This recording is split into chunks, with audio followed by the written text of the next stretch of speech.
बिस्मिल्लाहिर्रहमानिर्रहीम। अस्सलाम वालेकुम। प्यूटन ने इन सबको वार्न किया था पिछले महीने कि अगर आप लोग एक हद से आगे बढ़ेंगे तो फिर मैं न्यूक्लियर मारने में आपको देर नहीं करूंगा, और ये अब आप रेड लाइन क्रॉस करें। और ऐसा लग रहा है कि अब इन्होंने फैसला कर लिया है कि इन्होंने रेड लाइन क्रॉस करनी है, और ये शायद रेड लाइन क्रॉस कर चुके हैं।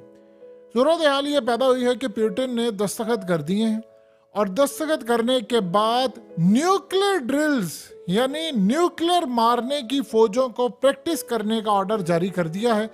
और ये जो उन्होंने दस्तखत किए हैं, इनके दस्तखत के बाद आज के बाद समझ लीजिए कि रूस हो, वेस्ट हो, यूरोप हो, सारा ये जंग के उस दहाने पर खड़ा है कि जहां पर सिर्फ और सिर्फ एक अगले ऑर्डर का इंतजार होगा, और उसके बाद फिर हर जगह धुआं ही धुआं होगा। क्योंकि सूरत हाल ये पैदा हुई है कि ये जो ऑर्डर जारी किए गए हैं प्यूटन की जानिब से, इसमें कहा गया कि आपने प्रैक्टिस करनी है पूरी तरह न्यूक्लियर वेपन किस तरह मारने हैं, किस वक्त मारने हैं। लिहाजा उन्होंने पूरी तरह कहा है कि जो अभी हालिया मैक्रन यानी फ्रांस के प्रेसिडेंट, असल में इसको बड़ी आग लगी हुई है इस प्रेसिडेंट को, जो इस वक्त सूरत हाल है इसके बारे में कि इसकी वीडियोस हैं और इसकी बीवी के बारे में आप सबको पता है। बहरहाल इसको बहुत ज़्यादा इस वक्त आग लगी हुई है। ये अलग बात है कि आज से तकरीबन 5-6 महीने पहले ये बंदा कह रहा था मैं प्यूटन से मुलाकात करूंगा, 2024 में उसे विजिट करूंगा और हम ये जंग ख़त्म करेंगे। अब जब से उसकी बीवी के बारे में कैंपेन चली है कि जी ये होगा राज, क्योंकि उस पर इल्ज़ाम लगता है कि जी ये फलाना, वो पहले मर्द था, इस तरह के बेशुमार चीज़ें, तो पूरी जब कैंपेन चली तो उसके बाद अचानक उसका लहजा बदल गया है। और अब सूरत हाल ये सामने आई है कि वो धमकियां दे रहा है कि मैं अपनी फौजें वहां रवाना करूंगा, और साथ साथ बरतानिया भी। इन्होंने कहा है कि हम अपनी फौजें यूक्रेन भेज रहे, तो जाहिर सी बात है एक मुल्क अगर भेजेगा तो बाकी सारे भी भेज देंगे, तो जब ये सारे भेज देंगे तो ये जंग छिड़ जाएगी। फिर इस सूरत हाल के अंदर नेटो का एक मुल्क आएगा तो फिर सबके साथ। तो इसीलिए प्यूटन ने तैयारी की हुई है। अब उन्होंने कहा है कि हम फौजें भी भेजेंगे, इमदाद भी भेजेंगे, असला भी भेजेंगे। इन सबको पता है कि यूक्रेन की जंग ये हार चुके हैं, ये नहीं जीत सकते, इनका बाप भी नहीं जीत सकता। उसकी सबसे बड़ी वजह यह है कि पूरे वर्ल्ड को इन्होंने इस वक्त तबाही के दहाने पहुंचा दिए। ये इंसान नहीं है, ये जल्लाद बने हुए हैं। अब आप सोच लें जरा कि जंग आप जीत नहीं सकते, और आप पूरी दुनिया को सिर्फ इसलिए कि इजराइल को बचाना है, आप पूरी दुनिया को तबाही के दहाने पर पहुंचा रहे हैं। अब हालत ये हुई है कि फ्रांस के फॉरेन मिनिस्टर ने कहा है कि हमारी जो मिलिट्री है वो तैयार है और हम लड़ने के लिए तैयार है और हम जा रहे हैं। तमाम के तमाम प्यूटन ने इनको पैगाम दिया कि पूरी दुनिया के अंदर अमेरिका और यूरोप की कंट्रीज ये न्यूक्लियर जंग करने के लिए हम सबको करीब लेकर आए हैं। उसके बाद जो दुनिया में तबाही होगी, इन्होंने सबक नहीं सीखा। लिहाजा ठीक है, अगर ये इस तरह तैयार है तो फिर हम भी तैयार है। उन्होंने कहा कि न्यूक्लियर पावर्स आमने सामने आ चुकी हैं, लिहाजा इस सूरत हाल में अब वो न्यूक्लियर वेपन्स और तमाम तरह की ड्रिल्स करने जा रहे हैं। इन्होंने वेस्ट को वार्न किया, उन्होंने प्यूटन की जो वार्निंग थी उसको किसी सूरत नहीं सीरियस लिया। अगर सीरियस लिया होता तो प्यूटन ने कहा कि अब डायरेक्ट लड़ाई होने जा रही है रूस की, अमेरिका की और नेटो यानी जो इनके अलायंस है। और कहा कि ये जो प्लैनेट है अर्थ, ये जरा पॉइंट समझिएगा प्यूटन का, उस वो किस तरह वार्न करे, क्योंकि ना पाकिस्तान के मीडिया में डिस्कस हो रहा है ना इंटरनेशनल सतह पर, क्योंकि वो प्यूटन का नैरेटिव बताना ही नहीं चाहते। वो जो बात कह रही, उसने कहा ये प्लैनेट जो है, प्लैनेट अर्थ हमारी सिर्फ एक सेट दूर है, एक स्टेप दूर है, 1 इंच दूर है हम लोग वर्ल्ड वॉर 3 के। उसने कहा कि इस सारी सूरत हाल में कोई मुल्क नहीं चाहता, लेकिन सारे अब तैयारी कर रहे हैं। अब आप सोचे जरा कि कितनी डीपली उसने बात की। शायद लोगों को अंदाजा नहीं है कि मामला क्या होगा। देखिए, सबसे बड़ी बात यह है कि सिर्फ और सिर्फ 10 मिनट लगेंगे। देखिए, 30 मिनट लगेंगे। रूस जब यहां से एटमी हमला करेगा तो वो जाहिर सी बात है उसने न्यूक्लियर मारना, बेलारूस में उसने लगाए हुए और दीगर जगहों पर। वो 30 मिनट का दौरानिया होगा कि एटमी हथियार जाकर हिट करेंगे यूरोप की किसी कंट्री को या अमेरिका को या किसी को भी। दुनिया में याद रखिएगा 12,100 न्यूक्लियर वॉरहेड हैं। और आप इस बात को जानकर सबसे ज्यादा हैरान होंगे कि रूस और अमेरिका के पास दोनों को कुल मिलाकर 10,600 न्यूक्लियर वॉरहेड हैं। यानी इतने दोनों ने बनाकर रखे हुए हैं कि अगर जंग छिड़ गई तो ऐसा लग रहा है कि कम अज कम 40 ममालिक इसकी लपेट में इनिशियली आ जाएंगे। यानी ये वो ममालिक हैं जो डायरेक्ट होंगे, जिन पर असरात पड़ेंगे, जो बाद में इत्तेहादी बन जाएंगे, वो तो एक अलग बात है। अब चाइना दुनिया में तीसरा लार्जेस्ट न्यूक्लियर आर्सेनल है, उसके बाद फ्रांस है, फिर बरतानिया आता है। अब ये सारे क्या करें, इन्होंने उस बंदे की वार्निंग को सीरियसली नहीं लिया, या सीरियसली लिया है तो उनको ये लग रहा है, देखिए इसराइल सिर्फ एक चीज चाहता है कि रूस ये जंग हार जाए किसी तरह, क्योंकि उसके बाद उन्होंने चाइना की तरफ आना है। और ये बात आपको पता है कि रूस के फॉरेन मिनिस्टर ने ओपनली बात कही थी कि इसके बाद ये चाइना का नंबर है, तो ये जंग जीतना चाइना के लिए कितना जरूरी है।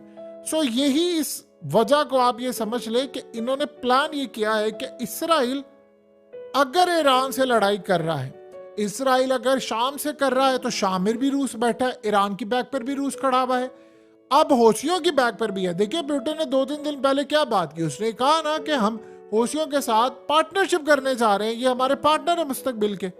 तो ये बात तो जाहिर सी बात अब हजम नहीं होगी इसराइल को कि यार जो तमाम के तमाम मेरे दुश्मन है वो रूस के पार्टनर बनना चाह रहे हैं। और फिर आप गौर करें ना कि दाइश ने जो हमले शुरू कर दिए हैं, क्या रूस ने उसका बदला नहीं लेना? और मजे की बात देखिए कि हमले कहां पर हो रहे हैं, वो तमाम के तमाम दुश्मन जो इसराइल के वहां पर हमले हो रहे हैं, यानी ईरान पर हमले होते हैं, अफगानिस्तान पर हमले होते हैं, रूस पर हमले होते हैं। लिहाजा अब ये बात तो उन्होंने ओपनली कह दी है ना कि अमेरिका इसके पीछे। अब अगला मरहला क्या है, किस तरह की लड़ाई होगी? देखिए 30 मिनट लगेंगे अगर रूस हमला करता है। 10 मिनट के बाद जब मिसाइल लॉन्च होगा, रूस की जानिब से मिसाइल लॉन्च करने के 10 मिनट के बाद उधर से काउंटर स्ट्राइक होगा। अब कौन सा मुल्क करता है ये अलग बात है। देखिए ये प्लान कर रहे हैं, एक तो अमेरिका ने अपने न्यूक्लियर मिसाइल बरतानिया में डिप्लॉय किए हैं, दूसरा इन्होंने अपने पोलैंड में डिप्लॉय करने का प्लान किया है, और रूस के साथ, बेलारूस के साथ जो बॉर्डर लगता है वहां पर। सो प्लान अब ये कर रहे हैं कि जैसे ही वो स्ट्राइक करेगा उसके बाद 10 मिनट के अंदर अंदर रूस, देखिए हमला ये जो होता है ये बताए बगैर नहीं होता, क्योंकि न्यूक्लियर एक आखिरी वो चीज है जो जिंदगी में याद रखेगा, उसके बाद सबको पता है कि फिर तबाही है दुनिया की। तो वो ये कोई 1945 वाला सिलसिला नहीं है, यहाँ वो पूरी कोशिश करेंगे कि आखिरी सिनेरियो होगा, उससे पहले तमाम के तमाम जो एम्बेसीज होंगी, चाहे वो रूस में हो, हर जगह वो खाली करवा ली जाएंगी। कई ममालिक इसमें कूदेंगे और वो पहले वार्न करेंगे कि हम इस तरफ जा रहे हैं। लेट से अगर किसी भी मुल्क ने फैसला कर लिया है कि आज हमने हमला करना है, तो ये याद रखिएगा जिस तरह ईरान ने हमला करने से 72 घंटे पहले बताया, इन्होंने भी बताना है। और बताने से पहले जब ये हमला करेंगे उधर से वो भी तैयार होंगे, ये मारेंगे तो 10 मिनट के बाद जब वो फिजा के अंदर होगा तो वहां से काउंटर स्ट्राइक कर दिया जाएगा, और काउंटर स्ट्राइक के नतीजे में फिर उसके बाद वो यहां पर हमला करेंगे। अब दोनों की जानिब से ये होगा कि हम इसका रोके भी और उसके बाद ये करें, और दोनों के बाद याद रखिएगा 10,000 से जायद न्यूक्लियर वॉर हेड है। देखिए यूरोप तो हंसते हंसते तबाह हो जाएगा, ये आप ज़हन में रखिए, क्योंकि उसकी सबसे बड़ी वजह ये है कि यूरोप के अंदर इतना दमखम नहीं है। वो यूक्रेन की जंग में पिसकर रह गए हैं। उनकी आप देखें ना, जर्मनी की जो कार मैन्युफैक्चरिंग है वो तो वैसे तबाह हो रही है पूरी तरह दुनिया के अंदर। चाइना उसको टेक ओवर कर रहा है। जब चाइना टेक ओवर कर रहा है तो फिर जो डिमांड है वो भी कम हो रही है। सो अब सूरत हाल ये है कि क्लियर पैगाम आज दे दिया गया, पुतिन ने कह दिया है कि जी न्यूक्लियर वेपन ड्रिल्स करें, और साथ में ये बताया गया है कि हमने यूक्रेन को भी फतह करना है, हमने मिसाइल भी दागने हैं। आज उन्होंने कहा है, यानी पुतिन की जानिब से पैगाम ये दिया गया है कि हम अमेरिका और उसके इत्तेहादियों को ये फाइनल रिमाइंडर दे रहे हैं कि न्यूक्लियर का जो रिस्क है वो यूक्रेन की वजह से वो आखिरी हदों को छू रहा है। अगर आपने ये काम करने की कोशिश की तो फिर याद रखिएगा कि सब के सब तबाह होंगे। आपको याद है कि हालिया जब ये एंटनी ब्लिंकन गया था चाइना, तो शी जिनपिंग ने क्या बात की थी? उसने बड़े क्लियर अंदाज में चाइना की जानिब से पैगाम दिया था कि बोट के ऊपर रहने वाले तमाम मुसाफिर एक दूसरे की मदद करते हैं ताकि कश्ती को समंदर के पार लगाया जा सके, हम अपनी डेस्टिनेशन पर चले। अगर कश्ती पर बैठने वाले सारे जब बोट को ही नुकसान पहुंचाना शुरू कर देंगे तो सारे डूबेंगे। इसका क्या मतलब था? इसका मतलब ये था आप भी यहां पर बैठे हैं, धंधा करने के लिए बैठे हैं, बिजनेस करने के लिए बैठे हैं, सब बैठे हुए हैं, लेकिन अगर आप हम पर पाबंदियां लगाएंगे, हमारे खिलाफ जाने की कोशिश करेंगे, जंग छेड़ेंगे, तो बदले में हमने भी करना है। तो अगर आप तबाह हो रहे हैं तो फिर हम भी तबाह होंगे। और ये याद रखिएगा अमेरिका का सिलसिला बड़ा डिफरेंट है। देखिए अमेरिका अब जवाल की तरफ है, उसकी मईशत में वो दमखम नहीं है, जो इस वक्त कर्ज है वो हदों को छू रहा है। देखिए सबसे बड़ी बात ये है कि तुर्की को भी स्टैंड लेना है, उनको भी ये बात देखनी है, क्योंकि ऐसा तो नहीं हो सकता कि तुर्की नेटो का रुकन रहे और जी कल उसके बाद जाकर लड़ाई करे। ये काम करना है, वहाँ पर भी अब ये अलार्मिंग सिचुएशन इस वक्त पैदा हो रही है। सो बार बार सारे इस वक्त वार्न कर रहे हैं, इवन कि अमेरिका के अंदर ये वार्न किया जा रहा है कि हमें इस वक्त बड़ी एहतियात से काम लेना है, क्योंकि रूस एक ऐसा मुल्क है जिसे अभी तक जो कहा है वो किया है और अपने आप को बचाने के लिए वो न्यूक्लियर तक जा रहा है। लिहाजा आप ये गलती ना कीजिए। देखिए बरतानिया को भी हिट कर सकता है रूस, यूरोप पूरे का पूरा उसके सिर्फ एक निशाने पर है, एक अगले उसने दस्तखत कर दिए तो ये सारे का सारा सिनेरियो तितर बितर हो जाएगा। अब देखिए ना जरा इस सारे मामले पर अमेरिका क्या करे, वो भारत को भी इंगेज कर रहा है कि नहीं आप हमारे साथ रहें, फलाना करें, हम ये काम करें वो काम करें, लेकिन ये होगा नहीं इनसे।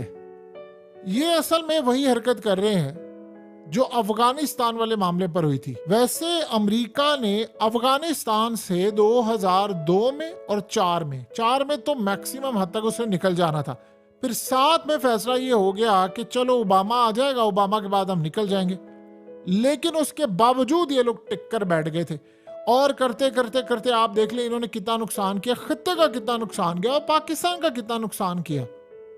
तकलीफ इनको ये चल रही है कि इस वक्त हमास के जो ऑफिसेज हैं वो असल में क्लोज होने जा रहे हैं, वो कतर से क्लोज हो रहे हैं, उसके बाद दीगर जगहों से क्लोज हो रहे हैं और गालिबन हमास का ऑफिस मॉस्को के अंदर खुल सकता है।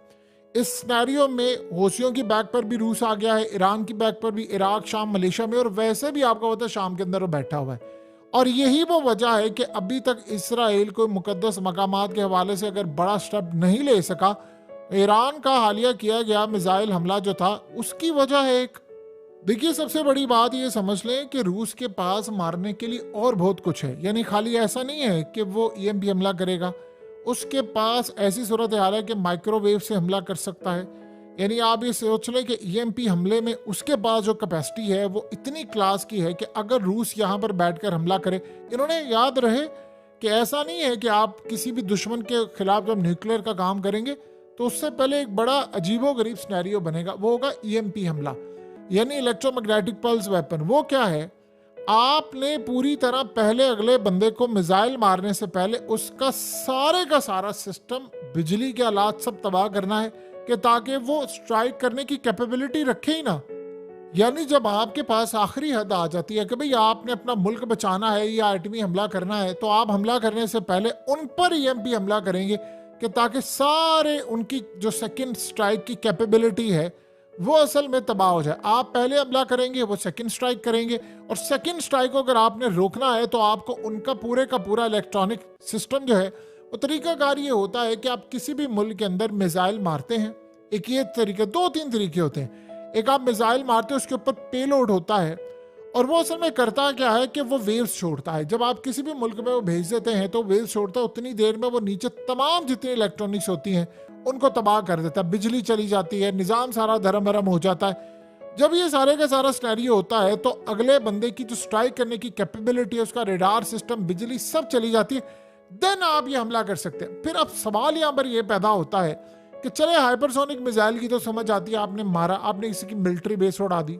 आपने फलाना काम कर दिया, ये न्यूक्लियर आप कहां पर मारेंगे? आप न्यूक्लियर हमला करेंगे तो आप इवन के मिलिट्री बेसिस पर मारे, आप किसी जगह पर मारे, तो वो तो उसकी वेज इतनी खतरनाक होंगी कि वो फैलती जाएंगी, वो तो पूरे शहर को उड़ा देंगी। वो इवन एक शहर नहीं, कहीं अब ये 10,000 से ज्यादा न्यूक्लियर जो मिसाइल है, ये लेट से अगर इतने हजार पड़े तो वो छोड़ेंगे तो नहीं, वो तो हर जगह मारे जाएंगे। ये पागलपन की हद तक अमेरिका और यूरोप इस वक्त पागल हो चुके हैं। आप इस बात को अगर हजम कर लें कि भाई हमें शिकस्त हो चुकी है, अफगानिस्तान वाला हाल ना करें, उधर आप देखें ना, ये ऐसे गंदे लोग हैं कि आप एक चीज गौर कीजिए, इजराइल शिकस्त हो गई, भाई 212-15 दिन हो गए हैं, नहीं लेकिन बाज नहीं आ पा रहा। अमेरिका अफगानिस्तान के अंदर इतने साल बर्बाद कर दिए, शाम में बर्बाद किया, अब यूक्रेन की जंग, आपसे 3 साल में वो जंग फतह नहीं हो रही, वहां पर फौजी जो है वो कह रहे हैं भाई हमारी जान पर आई हुई है, हम मजीद नहीं लड़ना चाहते, तो भाई आप फिर गिव अप करें ना, निकल जाएं यहां से। अब यूक्रेन में वो कह रहे हैं जी हम आखिरी हदों को जा रहे हैं, हम कह रहे हैं जी वेस्टर्न मिलिट्री इंटरवेंशन हो, यानी जो बैरूनी मुल्क से फौजें अब आ जाएं, कूद जाएं यूक्रेन के अंदर। यूक्रेन अफगानिस्तान है असल में, वहां पर क्या है, दाइश आ गई है, वहां पर मंशियात का कारोबार हो रहा है। जो अफगानिस्तान में सारा काम होता था वही यूक्रेन में हो रहा है। और यूक्रेन के लोगों को इतनी शायद अक्ल नहीं आ पा रही कि आपके हाथ से पूरा मुल्क निकल जाएगा। अगर आप इसी तरह देखिए, क्या रूस ने कोई लड़ाई की थी, क्या मसला क्या हुआ था, सिर्फ एक सिनेरियो बना था कि उन्होंने जब बातचीत की थी, यानी रूस की जानिब से ये बात हुई थी कि ज़ेलेंस्की ने कहा कि मैं इक़्तिदार मिलते ही मैं एक एग्रीमेंट साइन कर लूंगा, अमन मुआहिदा, और फिर हम अमन से रहेंगे। पुतिन ने वेलकम किया था उसको, जब वो जीता था तो वेलकम किया था। जब आप जीते हो तो आपने कहा नहीं जी नहीं, अब तो अब जंग होगी, फलाना होगा। क्यों? क्योंकि आप जिनके पपेट थे उन्होंने आपसे ये काम करवाया, आपका बंदा आ गया और आपसे काम करवाया। अब बताएं कि आप क्या करेंगे। अब आप जंग करेंगे तो आप लाखों करोड़ों लोगों को मारने के लिए तैयार हैं। ये पागलपन की हद तक है, सिर्फ और सिर्फ इसराइल इसके पीछे है। अमेरिका तो है ही है। असल कहानी ये है कि अमेरिका को ऐसा लग रहा है कि मैं दुनिया को तबाह कर दूं, मैं फलाना कर दूं। आप सोचे जिस दिन से अमेरिका का वजूद आया है, क्या दुनिया में सुकून मिला है? आप आज उधर जंग देख लें, उधर तबाही देख लें, कभी दाइश को खड़ा करना, कभी फलाने को। जो मुल्क, कोई किसी मुल्क का वजीर आजम इनके सामने खड़ा हो जाए, इनको इनकार कर दे, अड्डों से लेकर कुछ भी, ये उसको भी फारिग कर देते हैं। कुछ सदर खड़ा हो जाए उसको नहीं छोड़ते, कोई वहां पर वजीर खारजा खड़ा हो जाए, किसी को नहीं छोड़ते। जब ऐसी सूरत हाल होती है तो बताएं फिर क्या मामला। सो ये अब असल कहानी शुरू हो चुकी है और आने वाले वक्त के अंदर हालात ये बता रहे हैं कि इसराइल इस वक्त मुकम्मल तौर पर तबाही अपनी देखकर वो पूरी दुनिया को तबाह करना चाहता है। और अमेरिका तो तैयार बैठा, लेकिन याद रहे रूस के पास बहुत कुछ है करने के लिए और इनके पास गंवाने के लिए बहुत कुछ है। आपने रूस पर जितनी पाबंदी आयद कर दी, अब उसको किसी अंजाम की परवाह नहीं है। अगर आप नहीं रहे तो फिर रहेगा वो भी नहीं, और वो नहीं रहेगा तो फिर वो आपको भी नहीं रहने देगा। तो फिर ये सारी सूरत हाल है। हम तो डूबे हैं सनम, तुमको भी साथ ले डूबेंगे।